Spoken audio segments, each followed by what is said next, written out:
Hello everyone. The objective of this session is to investigate, explore, and discover the purpose of life. Have you ever seriously asked yourself this question? Is this question really important? Why should we be concerned about it at all? Perhaps because if we never investigate it for ourselves, we may end up living our entire lives based on answers borrowed from others, parents, teachers, society, religions, experts, or spiritual masters. There is nothing wrong with learning from others. However, many of these answers may be incomplete, outdated, or simply not right for us.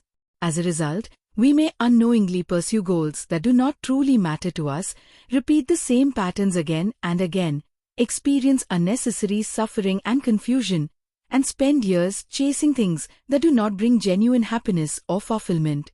So perhaps it is important to explore this question for ourselves, not because someone tells us to, but because our life is too precious to be lived on borrowed conclusions. Let us investigate together and see where our own inquiry leads. Before we begin, I'd like to suggest 3 simple principles for this exploration. First principle, direct experience. Let's not start with books, philosophies, religions, or other experts' opinion. Let's start with our own lives and rely only on our direct experience. What do we actually experience? Second principle, question everything. Instead of accepting the first answer that comes to mind or accepting the answers from books or others, let's keep questioning deeper. Let's spend a moment understanding the importance of questioning. Why question at all? Because questioning wakes us up. When we question, we become more alert. We stop functioning on autopilot. We stop merely repeating what we have heard from others. A good question can shock us out of old habits of thinking. It can make us look at life with fresh eyes. Questioning helps us discover things for ourselves rather than borrowing answers. And the answers we discover ourselves are often far more meaningful than the answers given to us by others. So throughout these sessions, I invite you not to believe me, not to agree with me, and not to disagree with me. Instead, question, observe, investigate, and see what your own experience reveals. Third, not blindly copying others. Society has many answers about the purpose of life. Parents have answers. Teachers have answers. Religions have answers. Philosophers have answers. But today, let's not borrow answers. Let's investigate for ourselves. So let's begin. What is the purpose of life? Before answering, notice what usually happens. Some people say the purpose of life is success. Some say it is helping others. Some say it is wisdom. Some say it is morality. Some say it is service. Some say it is spiritual enlightenment. But how do we know? Did we discover this through our own observation and direct experience? Let's start our own exploration. Let's investigate what is actually true in our experience. Why do you go to work or college or school every day? Take a moment. Don't answer quickly. Why? Perhaps to learn and earn money? Fair enough. But why do you want money? What will money give you? A house? Food? Travel? Security? Freedom? Social status? Good. But why do you want those things? What experience do you expect them to give you? Pause and think. Let's look at success. Have you ever wanted success? Have you ever wanted promotions? Have you ever wanted to achieve something? When you achieve success, what experience are you expecting? Do you truly want these? Or do you want them because everyone around you wants them? Pause and think. Let's look at relationships. Have you ever wanted friends? Have you ever wanted to fall in love? Have you ever wanted to get married? Have you ever wanted children? What experience are you hoping for from these? Do you truly want these? Or do you want them because everyone around you wants them? Pause and think. Now let's look at something many of us consider noble. Why do people seek wisdom? Why do people read spiritual books? Why do people meditate? Why do people search for truth? What are they hoping to gain? What experience would that give them? Pause and think. Let's do a small experiment. Think about your biggest goal right now, the thing you most want in life. Maybe it is money. Maybe it is health. Maybe it is love. Maybe it is success. Maybe it is spiritual growth. Now ask yourself, is this goal truly yours? Or was it handed to you by society, parents, friends, culture, or social media? For the moment, assume it is truly yours and then again ask yourself, if I get it, what experience will it give me? See where it leads. Not intellectually. Actually investigate. Could it be that behind every goal there is a common experience? Pause and think. When people seek wealth, are they seeking wealth itself? Or the experience they believe wealth will bring? When people seek success, are they seeking success itself? Or the experience they believe success will bring? When people seek wisdom, are they seeking wisdom itself? Or the experience they believe wisdom will bring? Could it be that behind all our pursuits is a simple movement? The desire to experience happiness? Pause and think. Notice, I am not asking you to believe this. Please don't. That would violate our third principle, which is not blindly copying others. Don't copy me. Investigate for yourself. Observe your own life, actions, thoughts, choices, motives and intentions. Question deeply. See what your own experience reveals. For the next few days, whenever you want something, pause and ask, why do I want this? What am I hoping to experience through it? What am I really seeking? Observe directly. Question deeply. Don't blindly follow. When I questioned myself, this is where the inquiry led. The answer that emerged for me was happiness. But don't accept my answer. Find out where your own inquiry leads. Now let's see what exactly is happiness. What exactly is happiness? In the previous part, we explored the possibility that behind all our pursuits there may be a common movement, which is the desire to experience happiness. But now we face an important question. What exactly is happiness?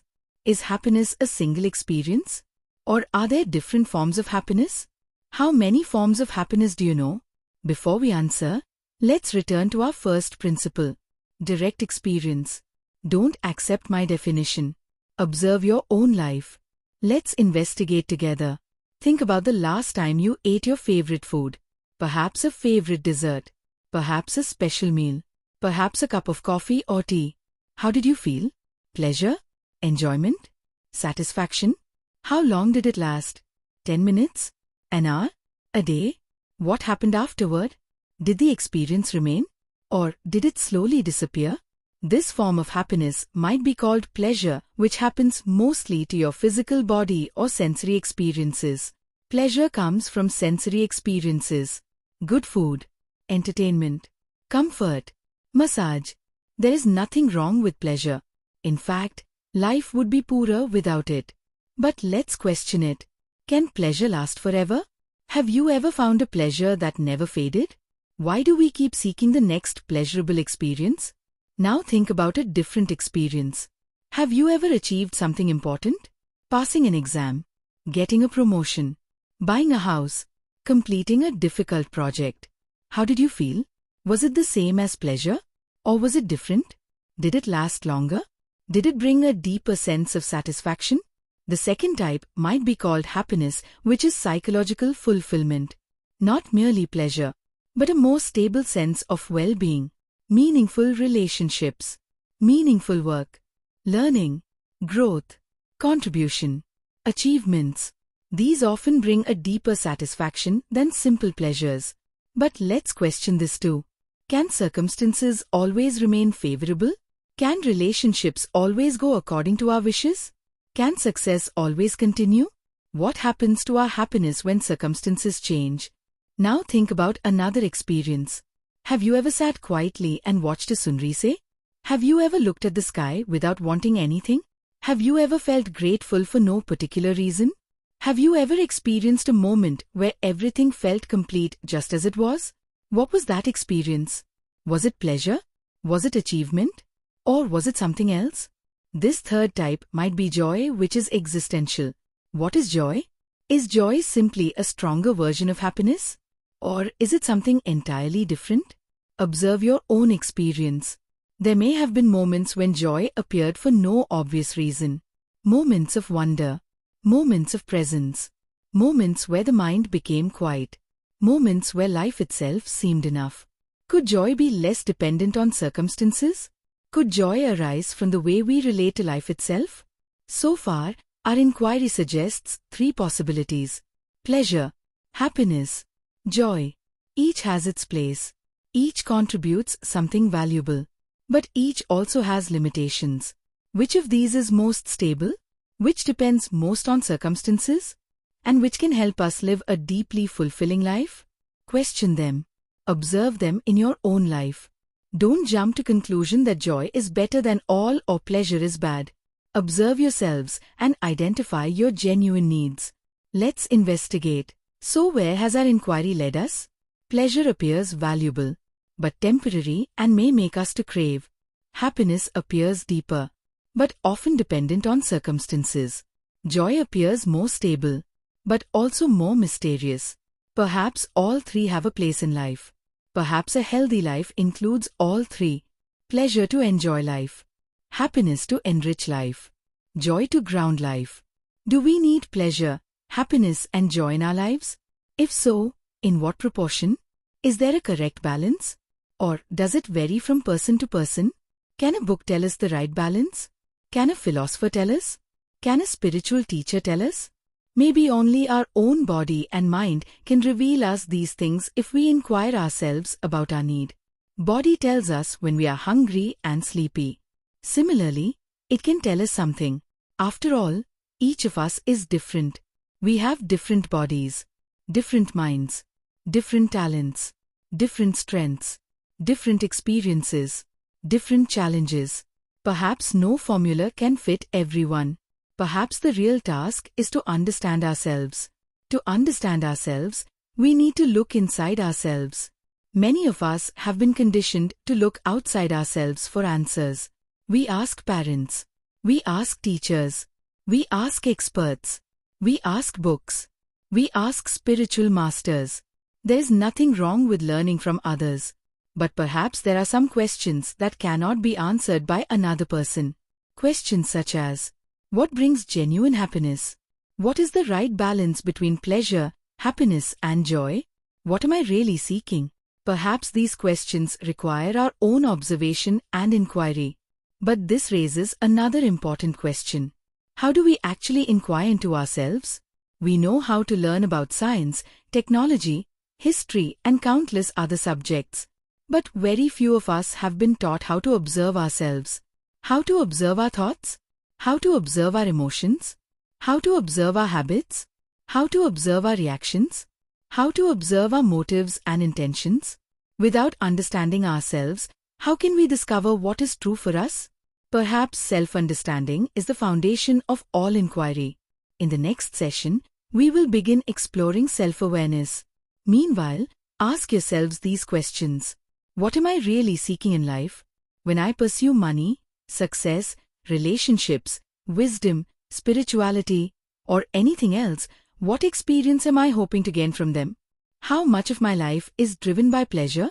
How much is driven by happiness? How much is driven by joy? Am I satisfied with that balance? Are my goals truly my own? Or have they been inherited from family, society, culture, education, religion, or other influences? Thank you for joining me in this inquiry. I'll see you in the next session. Please leave your comments and reflections below.